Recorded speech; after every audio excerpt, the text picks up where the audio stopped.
Hello, I'm Alison Diwana. I'm an astrologer and Gene Keys guide, and I felt inspired today here in England to talk a little bit about the Queen's profile. So whether you are a Republican or a Royalist, I think all of us are probably intrigued about who the Queen is and what her purpose is and all that kind of thing. And about a year ago, my mom's born on the 21st of April, the same day as the Queen. So, but in a completely different year. The Queen's born in 1926. My mom was born in 1941.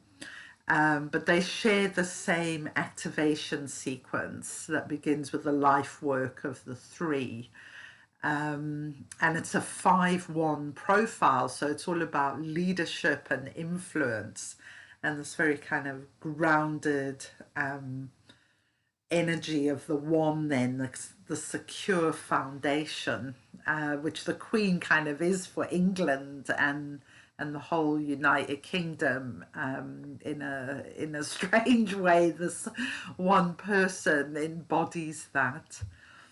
So I was quite fascinated to read just this first bit. I think is so like spot on. My deepest purpose in life is to manifest the gift of leadership. To realize my purpose, I need to transform the shadow of arrogance. In love, in relationships, my greatest challenge is to transform the shadow of pride into the gift of artfulness. The highest expression of my heart is rapture. So one of the things that kind of got me more interested in the Queen is a program that appeared a couple of years ago called The Queen and Her Animals. In fact, until then, I'd been pretty much not interested at all.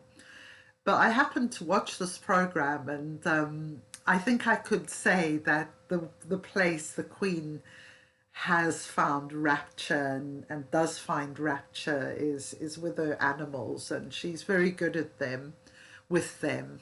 Um, and there's some quite unusual animals you might not expect, like mountain ponies and stuff. And then prosperity is I unlock my prosperity through my gift of anticipation. I undermine my prosperity through the shadow of fantasy. I thrive best as part of a small team, which I think she has, and as a royal, I'm sure arrogance and fantasy or something and pride are shadows that you could quite easily fall into. Um, but looking at that, I feel she has really stepped into her gifts, and perhaps more so like towards the end of her life, where I think she's been more willing to do things independently and maybe put her foot down to things she doesn't agree with, which is very difficult for someone in her position. I think that's what I appreciate now. You think the Queen has all the power, but actually she really has to follow like a massive amount of rules that most of us don't have that heavy amount of rules to follow. Okay, so she's got this life work of the three. I love Gene Key 3, which is all about it's moving from chaos to innovation to innocence. So one that's really so much connected with the inner child. So it's a very interesting life work. And I see it again through her work with the animals, and which is perhaps the way she's been able to express like who she is as an individual, as opposed to what's expected of a queen.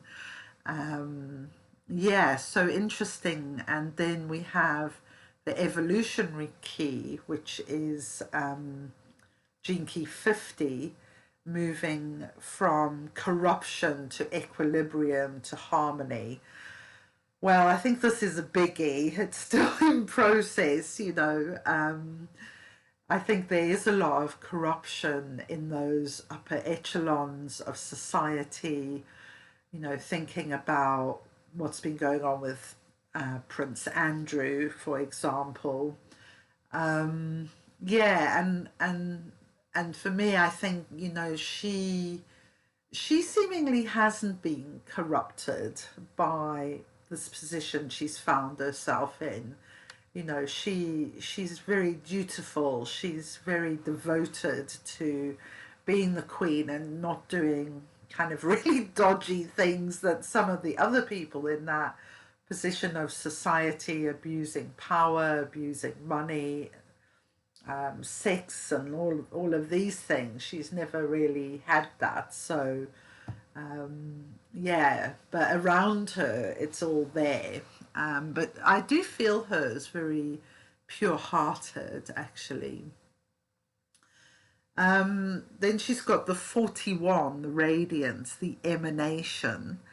And very interestingly, her purpose is all around leadership and humility. And again, I do perceive her to actually have achieved that in her life. Yes, so the pearl's interesting, a revolution, a rebirth, you know, in her lifetime. Just watching the trooping of the colours today, you know, it's wonderful to see women completely kind of integrated into the armed forces. So that kind of revolution of gender is something that has taken place in her lifetime. She's got the 26 as her vocation. This is actually my purpose, the 26. Invisibility, artfulness, and pride is the shadow. Yeah, and I mean, a queen actually does have to be invisible because so little of her personal self can be on show. You know, she can't even wear what she wants to, probably. You know, she probably has some choice in that, but she couldn't come out not dressed for the occasion. She has to kind of rise to that at least. But within that, I'm sure she has lots of choices.